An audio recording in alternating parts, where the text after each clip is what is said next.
The mysterious arrival, the discovery. Commander Vex pressed his scaled hands against the command console as the alert system screamed through the bridge. The Arxilian Empire had controlled this sector of space for over 400 years. Nothing entered their territory without permission. Nothing. "Report," Vex commanded, his voice cutting through the chaos like a blade. Lieutenant Senna's tentacles moved rapidly over her controls. "Sir, we have an unknown contact at Sector 7 Gamma. The ship, it doesn't match any known design in our database." The view screen flickered to life, showing a vessel unlike anything Vex had ever seen, where Arxilian ships curved elegantly with biometallic hulls that gleamed like polished bone. This craft was angular and dark. Its surface seemed to absorb light rather than reflect it, giving it an almost ethereal appearance against the starfield. "Size?" Vex asked. "Approximately 800 meters long, sir. That makes it roughly equivalent to our heavy cruisers." Vex studied the strange vessel. The Arxilian Empire had conquered 17 different species across 300 star systems.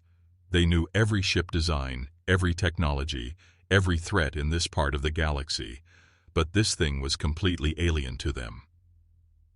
"Energy readings?" Senna's confusion was evident in her voice. "That's the strange part, Commander. Almost no detectable emissions. Whatever powers that ship, it's not using any energy source we recognize." First contact protocols.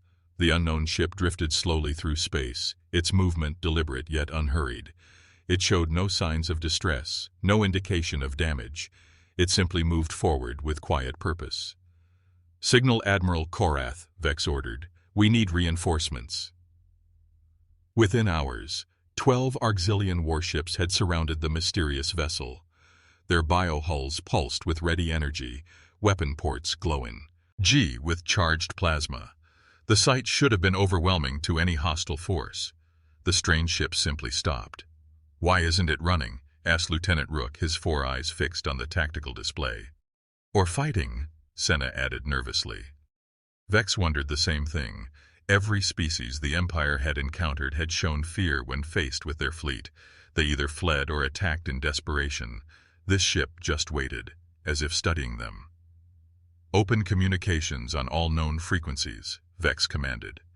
The message went out in 23 different languages, from the common trade tongue to the ancient ceremonial dialects of conquered worlds. They offered greetings, demanded identification, and warned of consequences for trespassing in Imperial space. Silence. The dark ship remained as quiet as the void around it. The Empire's response. Admiral Korath arrived with the Dawn Cycle, bringing 30 additional warships. The combined fleet represented enough firepower to crack a moon, yet the mysterious vessel showed no reaction to their arrival. "What do we know?" Korath asked as he reviewed the data. "Nothing conclusive, Admiral," Vex replied. "The ship appears to be scanning us, but we can't penetrate their hull to scan them back. Their stealth technology is beyond anything we've encountered." Korath studied the tactical display with his 6 arms crossed behind his back. The Arxilian Admiral had conquered more worlds than any other officer in Imperial history. He'd never faced an unknown like this. "Orders from High Command?" "Capture and boarding. Emperor Draxon wants the technology studied." Vex felt his scales ripple with unease. Something about this situation felt wrong. The unknown ship had positioned itself perfectly to observe their fleet formations, their weapon systems, their tactical responses. It was learning everything about them while revealing nothing about itself. "Sir," Senna called from her station, "I'm detecting micro-movements on their hull, small ports opening and closing. They're definitely active." "Weapons?" "Unknown. The ports are too small for any weapons we recognize, but..." Korath pressed. "Admiral, what if their technology is so advanced that our assumptions about weapons and defenses don't apply?" Growing tensions. Hours passed as the standoff continued. The Imperial fleet maintained formation while the dark ship remained motionless at the center of their perimeter. But Vex noticed subtle changes. The mysterious vessel was slowly rotating, its sensors sweeping across each Imperial ship in turn. "They're cataloging us," he realized aloud. "What do you mean?" Korath asked. "Look at their rotation pattern. They're studying each ship class individually, learning our capabilities, our weaknesses. As if responding to his words, the unknown ship suddenly accelerated, not away from the Imperial fleet, but directly toward the largest concentration of warships. "All stations battle alert," Korath commanded.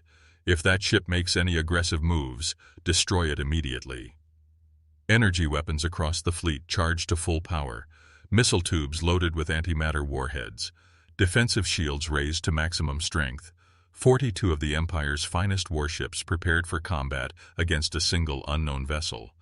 But the dark ship didn't attack. Instead, it stopped precisely at the optimal firing position and simply waited again. "What are they doing?" Rook whispered. Vex studied the tactical display and felt his blood chill. The unknown ship had positioned itself where it could target the most Imperial vessels with minimal movement. It was a textbook attack formation. "Admiral, I recommend we withdraw to a safer distance." "Withdraw?" Korath's voice carried outrage. "The Arxilian Empire doesn't retreat from a Citurage. Ingle ship." The scan. "Sir, we're being scanned," Senna announced, "but not with any technology I recognize. The beam is passing right through our shields like they don't exist." Vex watched his instruments as the scanning beam swept through their ship. It wasn't just analyzing their hull or weapons. It was examining everything: their engines, their life support, even their crew. "Counter-scan immediately." Their most powerful sensors focused on the dark vessel, but the beams simply bounced off its hull like light off a mirror. "No penetration, sir. Whatever that hull is made of, it's not in our material database." The unknown ship completed its scan and transmitted something, not to the Imperial fleet, but outward toward the galactic rim. "Message intercept?" "Negative. The transmission is using a method we don't understand.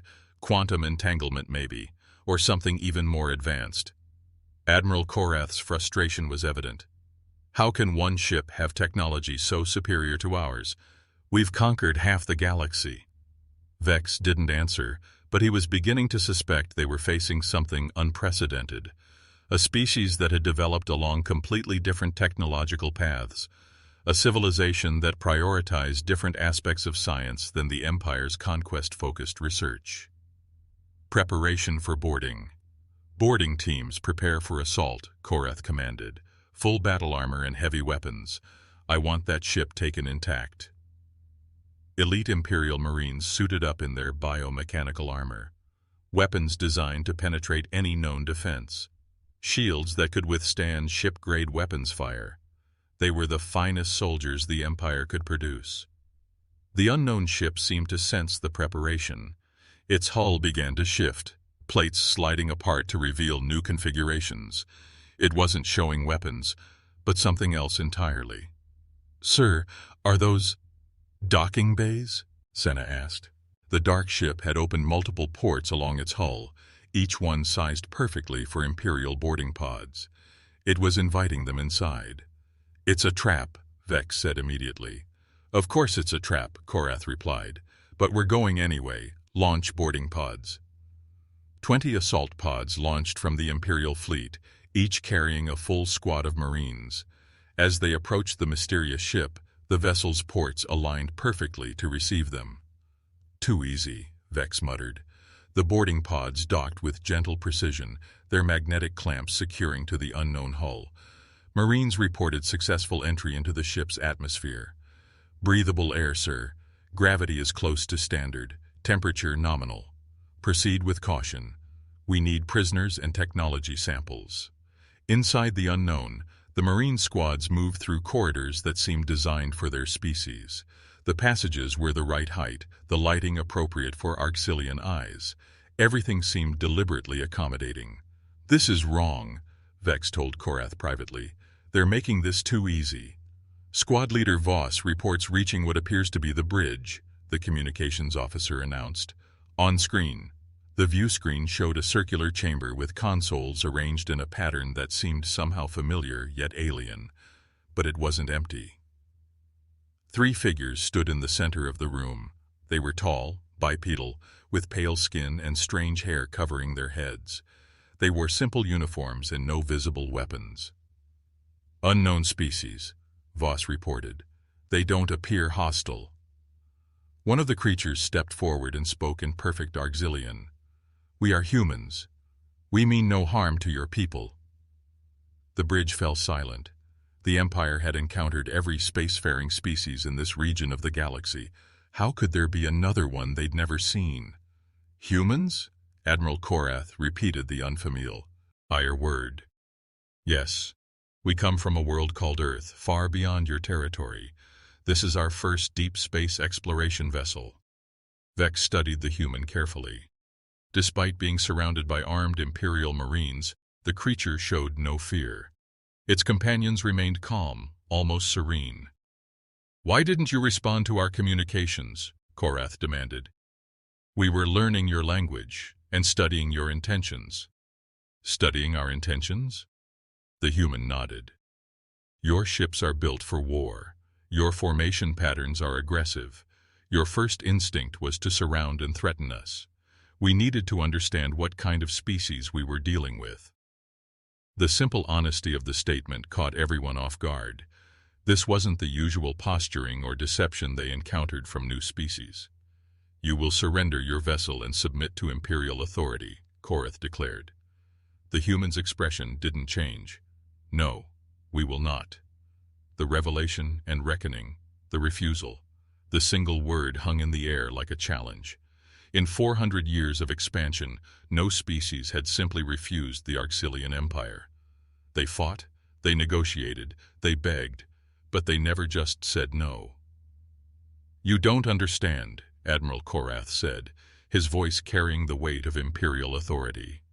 "We have 42 warships surrounding your vessel. You have no choice." The human, who had identified himself as Captain Sarah Chen, smiled sadly. "Admiral, you don't understand. We've spent months studying your empire through your communications networks. We know about the 17 species you've conquered. We know about the billions of beings living under Imperial rule. We know exactly what you do to civilizations that don't submit." Vex felt his scales prickle with unease. "How did you access our networks?" "Your encryption is sophisticated but follows predictable patterns. We've been monitoring you, your communications, since we entered this sector of space." "Impossible," Lieutenant Senna whispered from her station. "Our networks are quantum encrypted and biologically locked." "The Guardian's purpose. What are you?" Vex asked, his scientific curiosity overriding his fear. "We're explorers," Chen replied. "Earth sent this ship to study the galaxy beyond our local region. We've been traveling for 3 years, observing civilizations from a distance." "And studying our communications," Thompson added, "learning languages, understanding cultures, trying to determine which species might be willing to establish peaceful contact." Korath regained some composure. "You're just 3 beings on one ship. Even with your technology, you cannot threaten the entire empire." Chen's expression grew serious. "Admiral, show me your homeworld." She touched her device again, and the main screen displayed a beautiful planet with sprawling cities and countless ships in orbit. It was Arxilia Prime, heart of the Empire, home to 12 billion Arxilians. "Gorgeous world," Chen said softly. "Now show me what it looked like before your species achieved spaceflight." The image changed to show the same planet covered in pristine wilderness, vast forests, clean oceans, diverse ecosystems. "What's your point?" Korath demanded. "Our point," Thompson said, "is that we know what you've done, not just to other species, but to your own world. The conquest mentality doesn't stop at your borders." "Defensive measures. You've been watching us," Vex realized. "For 3 years," Chen confirmed. "Every expansion, every conquest, every world strip mined for resources to fuel the next war. The pattern is always the same." She gestured, and the screen showed a timeline of Arxilian expansion. World after world falling under Imperial control, populations relocated or enslaved, entire ecosystems destroyed for raw materials. "But you also observed our strength," Korath said. "Our fleets, our weapons, our military might. You know you cannot stop us." "Stop you from what?" "Continuing to conquer, lure and destroy." Chen shook her head. Admiral, we don't want to stop you through force. We want to stop you through understanding. She touched her device once more, and every ship in the Imperial fleet suddenly lost power, not permanently, but completely. Engines went cold, weapons powered down, life support switched to emergency backups. Our ship generates a localized field that disrupts the quantum foundations of your technology, Thompson explained calmly. It doesn't damage anything permanently, but it renders your weapons and engines inoperative while we're nearby. Impossible, Senna breathed. You'd need a power source equivalent to a star. We do have one, Chen said simply. Controlled fusion isn't that difficult once you understand the underlying physics. The Empire's downfall.